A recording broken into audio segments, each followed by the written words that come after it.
अपने पसंदीदा शो के फुल एपिसोड देखने के लिए अभी डाउनलोड करें दंगल प्ले ऐप। गौरी की भलाई के लिए आपको दूसरी शादी कर लेनी चाहिए।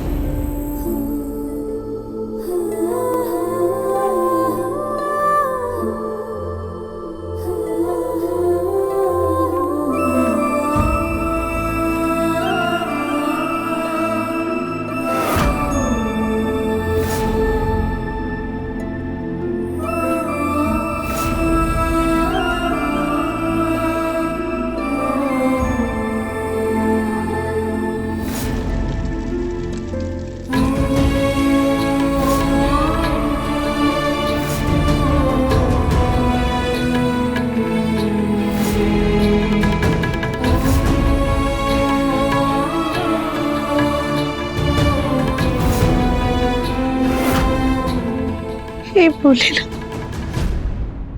ये कैसी दुविधा में आपने हमें फंसा दिया। अब अपने दिव्यम जी की शादी अपनी आंखों के सामने किसी और से कैसे होने दें। हम तो चाह कर भी किसी को नहीं बता सकते कि हम पागल नहीं बल्कि बिल्कुल ठीक है। अगर हमने किसी से कुछ भी कहा तो जिसने ये साजिश रची है वो सतर्क हो जाएगा और हम कभी भी उस तक पहुंच नहीं पाएंगे। हमें जल्द से जल्द पता करना होगा कि ये खेल किसने रचा है, कौन है जो हमें पागल बनाना चाहता है। दोस्त,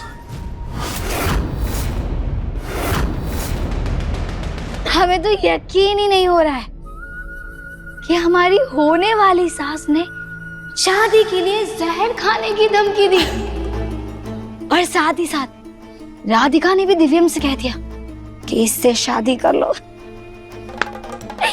इसे एक बात तो पक्की है कि राधिका सच में पागल है।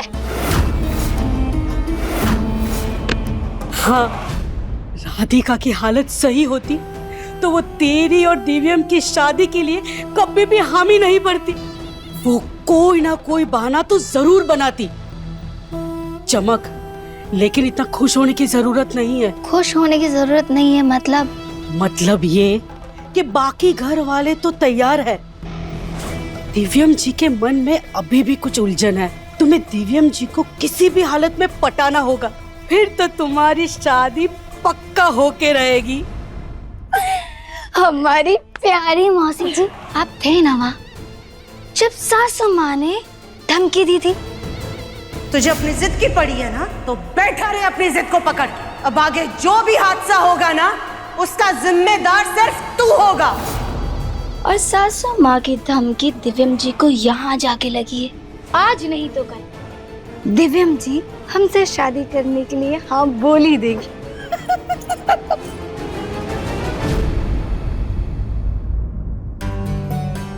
हैं?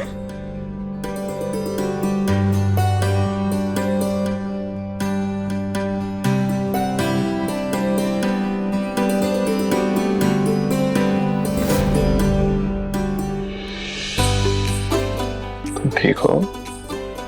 दोस्त, हम तो ठीक है, पर तुम्हारी आंखों में आंसू क्यों है? कोई दिक्कत है?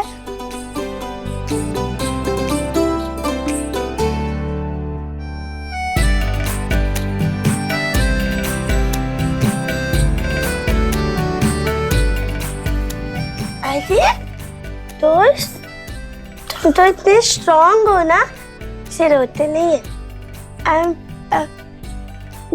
तुम्हें जादू आता है? नहीं, कोई जादू वादू नहीं होता है। अरे जादू होता है दोस्त, इधर आओ।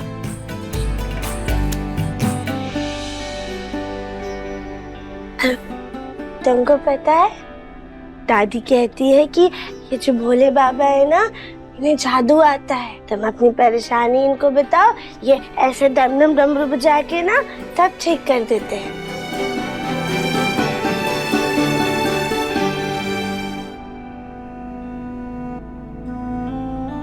कमाल है राधिका,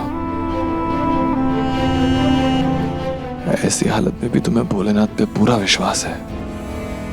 पर हमेशा रहेगा।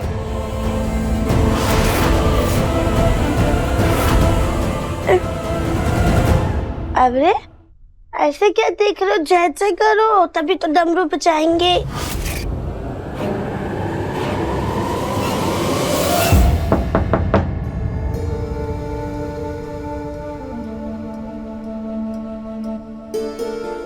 पापा,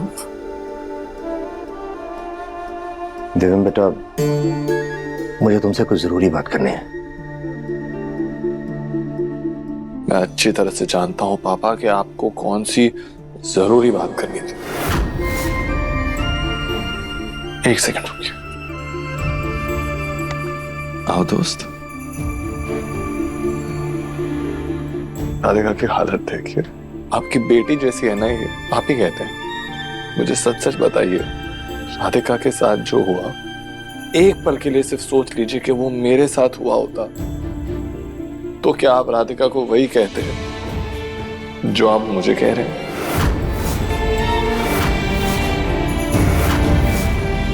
अपनी बेटी को वही कहते हैं आप पापा जो आप अपने बेटे को कह रहे हैं?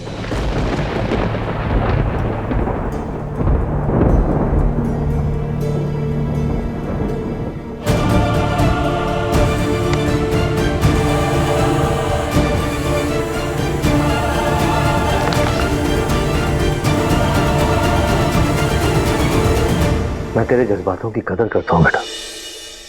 मुझे गर्व है तेरी सोच पे, लेकिन तेरे इस सवाल का जवाब मेरे पास तो नहीं है। हाँ, शायद तेरे सवाल का जवाब हमारे पास नहीं, राधिका के माँ बाप के पास जरूर होता। अगर यही राधिका के साथ ना होकर तेरे साथ हुआ होता, वो भी शायद यही राय देते राधिका को, क्योंकि माँ बाप के लिए बच्चों की खुशी और उनके बेहतर जीवन से बढ़कर कुछ भी नहीं होता बेटा। जैसे तू सोच रहा अभी गौरी के लिए, उसकी खुशी तेरे लिए सबसे बढ़कर सुजाता ने भी वही किया बेटा। वो सिर्फ तेरे बारे में सोच रही। मैं इतना जरूर जानता हूं बेटा कि अगर ये तेरे साथ हुआ होता ना, तो राधिका भी तेरा ऐसे ही ख्याल रखती। शायद इससे भी अच्छा ख्याल रखती तेरा वो। लेकिन अगर उसके कंधों पे एक बच्चे की जिम्मेदारी होती, तो हम भी उसके मायके वालों के साथ उसे जिंदगी में आगे बढ़ने के लिए कहते बेटा।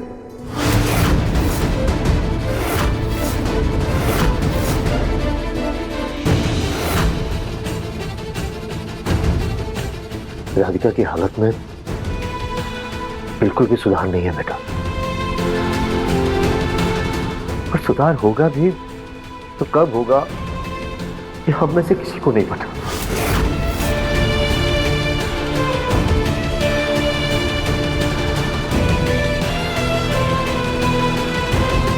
बेटा, सुजाता का तरीका जरूर गलत,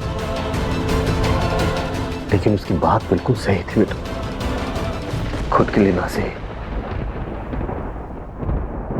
लेकिन एक बार ठंडे दिमाग से गौरी के बारे में जरूर सोचना।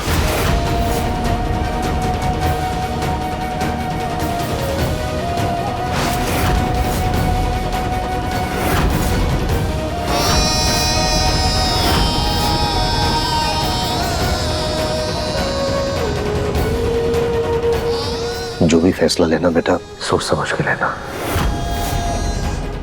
मैं चलता हूं।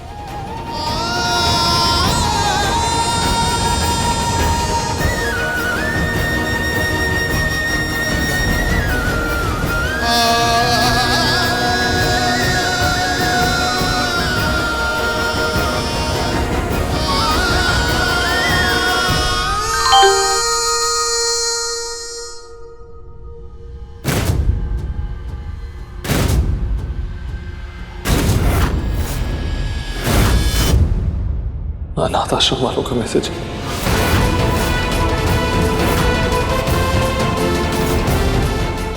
वो लोग 2-3 दिन में गौरी से मिलने के लिए आने वाले हैं।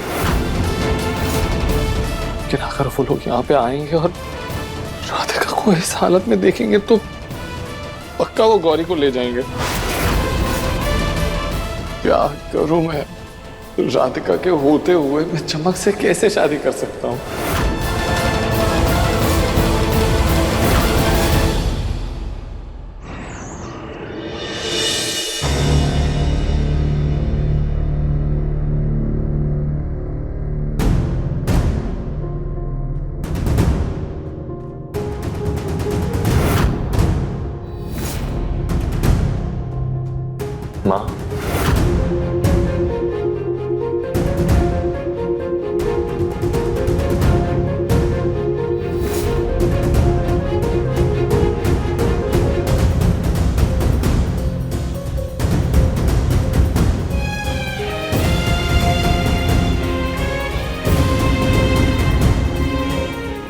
माँ आप जो चाहती हैं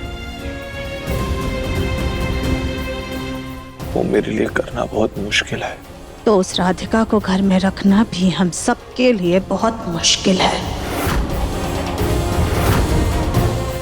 मुझे आपका फैसला मंजूर नहीं है माँ,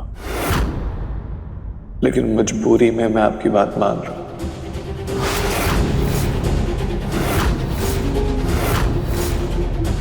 क्या? हाँ माँ, अपनी मजबूरी में मुझे इस रिश्ते को मंजूरी देनी पड़ रही है।